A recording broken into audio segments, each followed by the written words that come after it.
नमस्कार, स्वागत है आपका बिहार समाचार में। सबसे पहले खबरों को आप सुर्खियों में देखिए।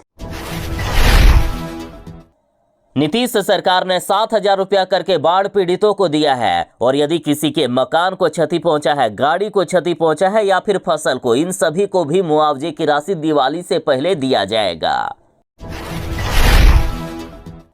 बिहार में पुलिस वाले ही बेच रहे हैं शराब माफियाओं के साथ दारू सप्लाई करने का एक ऑडियो वायरल हो गया है। बिहार में इस फेल शराबबंदी के कारण हाईकोर्ट भी परेशान है। बिहार में शराबबंदी सही ढंग से लागू नहीं किए जाने पर हाईकोर्ट ने सख्त नाराजगी जताई और नीतीश सरकार को खूब फटकार लगाया। बिहार वालों के लिए बड़ी खुशखबरी है। बिहार सरकार दिसंबर तक 3 लाख सरकारी नौकरियां देने वाली है और इसी महीने इसका नोटिफिकेशन भी जारी कर दिया जाएगा। बिहार की 4 विधानसभा सीटों पर उपचुनाव की घोषणा हो गई है। 13 नवंबर को वोटिंग होगी और 23 नवंबर को रिजल्ट आ जाएगा।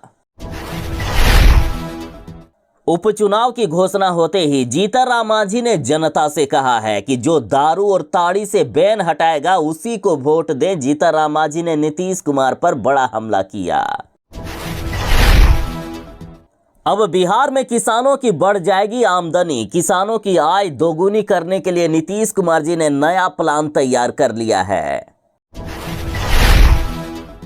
अब बिहार के सभी 38 जिलों की हो गई है बल्ले बल्ले। नीतीश सरकार ने निकाल दिया है धांसू स्कीम। अब सीधा नागरिकों को होगा फायदा। झारखंड विधानसभा चुनाव की घोषणा हो गई है। झारखंड में 2 चरणों में चुनाव होगा। 13 और 20 नवंबर को चुनाव होना है और 23 नवंबर को रिजल्ट आ जाएगा। अब बिहार में अवैध खनन करने पर 10 लाख रुपए तक का जुर्माना लगाया जाएगा। कैबिनेट में 22 एजेंडों पर लग चुकी है मुहर।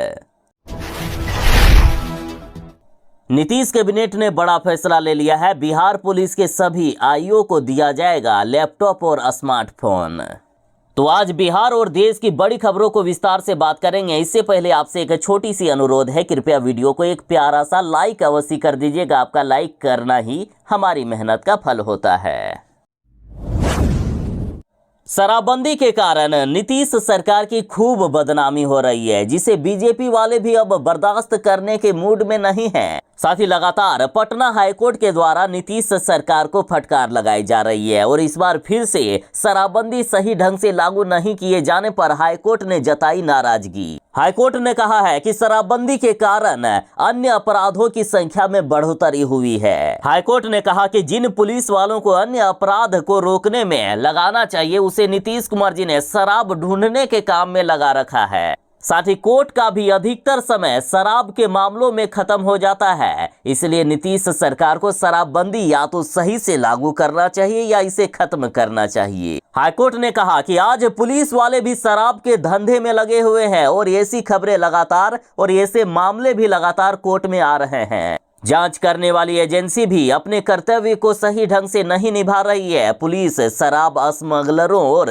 गैंग ऑपरेट करने वालों के खिलाफ चार्जशीट दायर नहीं करती है। हाईकोर्ट ने भी माना है कि नीतीश सरकार शराबबंदी में सिर्फ गरीबों को जेल भेजने का काम करती है। साथ ही बिहार का आने वाला भविष्य भी बर्बाद हो रहा है। बिहार के किशोर जिन्हें पढ़ाई लिखाई करना चाहिए वे शराब सप्लाई करने के काम में लगे हुए हैं। साथ ही नीतीश सरकार जहरीली शराब या अन्य शराब को पकड़कर जो नष्ट करती है उससे पर्यावरण को भी काफी नुकसान पहुंचता है।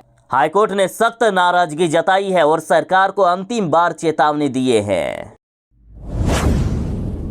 मुख्यमंत्री नीतीश कुमार जी ने बिहार के सभी बाढ़ पीड़ितों के अकाउंट में 7-7 हजार रुपए की राशि भेज दिए हैं और यदि फिर भी किसी को अभी तक राशि नहीं मिली है तो उनके लिए टोल फ्री नंबर जारी किया गया है। आप क्या प्रॉब्लम हो रहा है इसकी जानकारी ले सकते हैं। तो वहीं मुख्यमंत्री नीतीश कुमार जी ने यह भी घोषणा कर दी है कि बाढ़ के कारण किसी के यदि मकान को क्षति पहुंचा है या फिर गरीबों के यदि कच्चे मकान थे वो टूट गए हैं या जानवरों को रखने वाले शेड को क्षति पहुंची है या टूट गए हैं या किसानों की फसल को नुकसान पहुंचा है या फिर आपके वाहन चाहे 2 पहिया हो या 4 पहिया, यदि उसको भी नुकसान पहुंचा है तो सरकार मुआवजे की राशि देगी और इसके लिए आवेदन प्रक्रिया शुरू कर दी गई है। देखिए, यदि किसान की फसल में कम से कम 33% का नुकसान हुआ है तो सरकार सिंचित जमीन वालों को 17,000 रुपया प्रत्येक हेक्टेयर के हिसाब से देगी, तो वहीं असिंचित जमीन वालों को 8,500 रुपया प्रत्येक हेक्टेयर के हिसाब से मुआवजे की राशि देगी। इन किसानों को बिहार सरकार के कृषि विभाग की वेबसाइट पर जाना होगा और ऑनलाइन आवेदन करना होगा। साथ ही जिनके मकान को क्षति पहुंची है उनको भी सरकार मुआवजे की राशि देगी और इसके लिए बिहार के हर एक जिलों में सर्वे किया जाएगा। सरकार के अधिकारी जाएंगे और लोगों की परेशानी को देखेंगे। जहां भी जिन गरीबों के मकान टूट गए हैं या फिर किसी अन्य प्रकार की क्षति पहुंची है तो सभी को मुआवजे की राशि देने के लिए नीतीश सरकार ने फैसला ले लिया है। तो आखिर कब मिलेंगे पैसे? तो देखिए, चाहे आपके मकान को क्षति पहुंची हो, गाड़ी को क्षति पहुंची हो या फसल को क्षति पहुंची हो, इन सभी के पैसे दिवाली से पहले बाढ़ पीड़ितों के खाते में भेज दी जाएगी। मुख्यमंत्री नीतीश कुमार जी ने ऐलान कर दिया है कि दिसंबर 2024 तक 5 लाख सरकारी नौकरियां दी जाएगी। साथ ही बिहार वालों के लिए बड़ी खुशखबरी है कि बिहार में कचहरी सचिव और न्याय मित्र की होगी भर्ती। 3,000 से भी ज्यादा पदों पर भर्ती होनी है।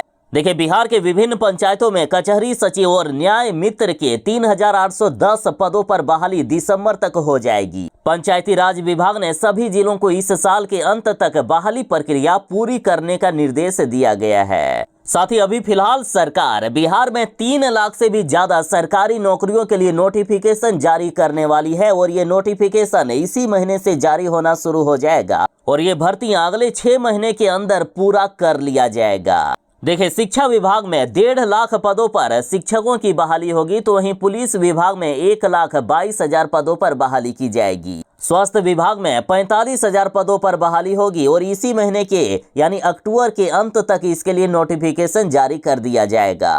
पंचायती राज विभाग में भी 15,000 से भी ज्यादा पदों पर भर्तियां होने वाली है। बिहार वाले तैयार रहिएगा, सरकार ने सरकारी नौकरी का पिटारा खोल दिया है। बिहार में पूर्ण शराबबंदी है, लेकिन बराबर आपको खबरें मिलती है कि जिस पुलिस को शराबबंदी लागू करने का जिम्मा दिया गया है वही पुलिस वाले कभी शराब पीते हुए पकड़े जाते हैं, कभी शराब ले जाते हुए तो कभी अपने घर में शराब रखते हुए पकड़े जाते हैं। और अब नया मामला सामने आया है जहां पुलिस वाले ही शराब तस्करी कर रहे हैं। देखिए, एक ऑडियो वायरल हो गया है सोशल मीडिया पर और ये मामला पूर्वी चंपारण जिले के मलाही थाना का बताया जा रहा है।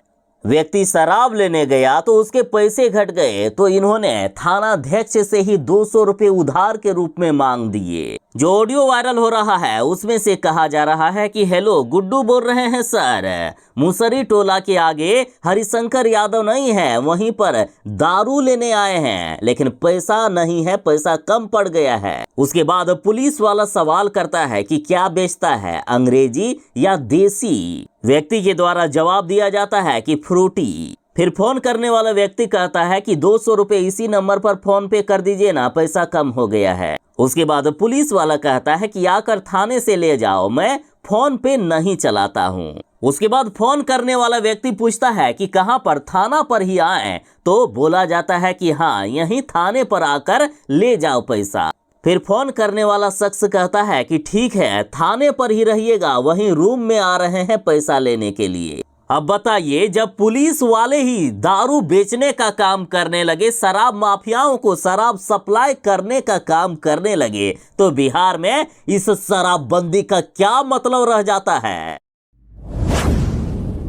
बिहार की सभी 4 विधानसभा सीटों पर उपचुनाव की घोषणा हो गई है। 13 नवंबर को होगी वोटिंग और 23 को रिजल्ट आ जाएगा। देखिए, बिहार के भोजपुर के तरारी, कैमूर के रामगढ़, गया के बेलागंज और इमामगंज विधानसभा सीटों पर उपचुनाव की घोषणा चुनाव आयोग ने कर दी है। चारों विधानसभा सीट पर उपचुनाव 13 नवंबर को होगा और चुनाव का रिजल्ट 23 नवंबर को घोषित कर दिया जाएगा।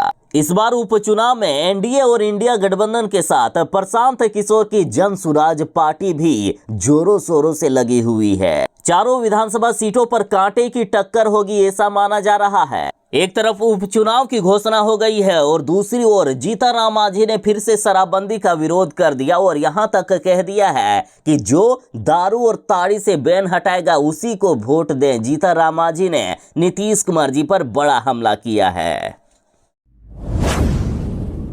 बिहार के सभी 38 जिलों की हो गई है बल्ले बल्ले। नीतीश सरकार ने धांसू स्कीम निकाल दिया है, अब आम नागरिकों को सीधा होगा फायदा।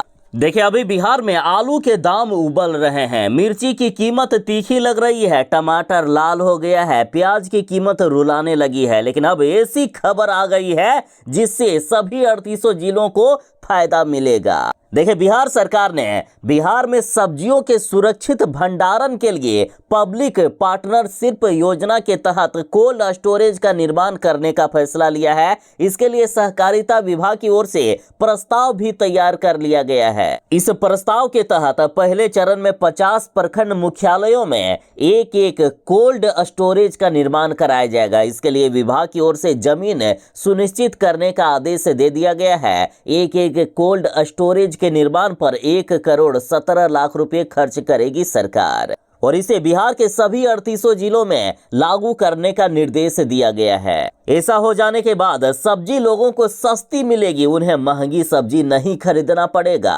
साथ ही किसानों को भी उनके सब्जी का सही दाम मिलेगा। साथ ही किसानों के लिए बड़ी घोषणा कर दी गई है कि हर खेत तक पानी पहुंचाया जाएगा और इसके लिए कई अन्य योजनाओं की भी शुरुआत नीतीश कुमार जी ने कर दिए हैं।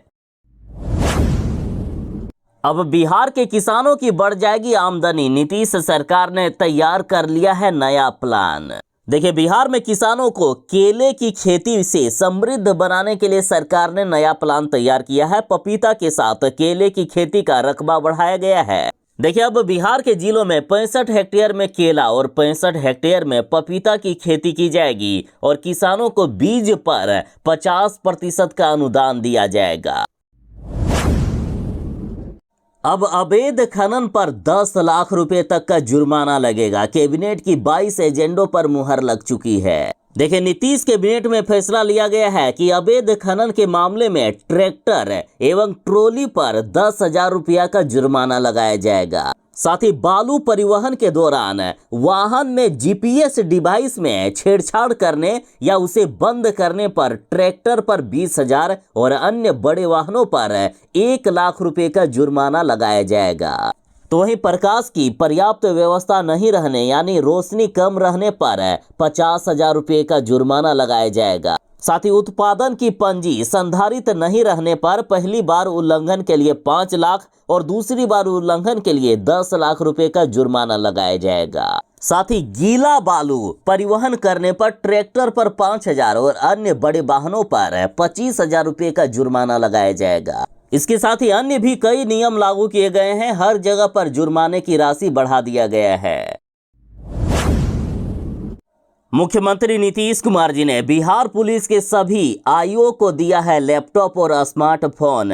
नीतीश कैबिनेट में 22 एजेंडों पर मुहर लगी। देखिए, नीतीश कैबिनेट की बैठक में बिहार पुलिस के सभी अनुसंधानकर्ताओं यानी आईओ को लैपटॉप और स्मार्टफोन से लैस किया जाएगा। इस बाबत 119 करोड़ 63 लाख 20,000 रुपए की स्वीकृति दे दी गई है। तो वहीं पैक्स चुनाव के लिए 18 करोड़ 64 लाख की स्वीकृति दी गई। तो वहीं कुंड घाट जलाशय योजना के लिए 270 करोड़ 31 लाख रुपए की स्वीकृति मिली है। पंप नहर के लिए भी लगभग 90 करोड़ की स्वीकृति मिली। बिहार में विद्युतीकरण के लिए 117 करोड़ 80 लाख रुपए की स्वीकृति मिल गई है। तो वहीं बापू टावर पटना के निर्बाध संचालन के लिए 20 पदों के सृजन की स्वीकृति मिली।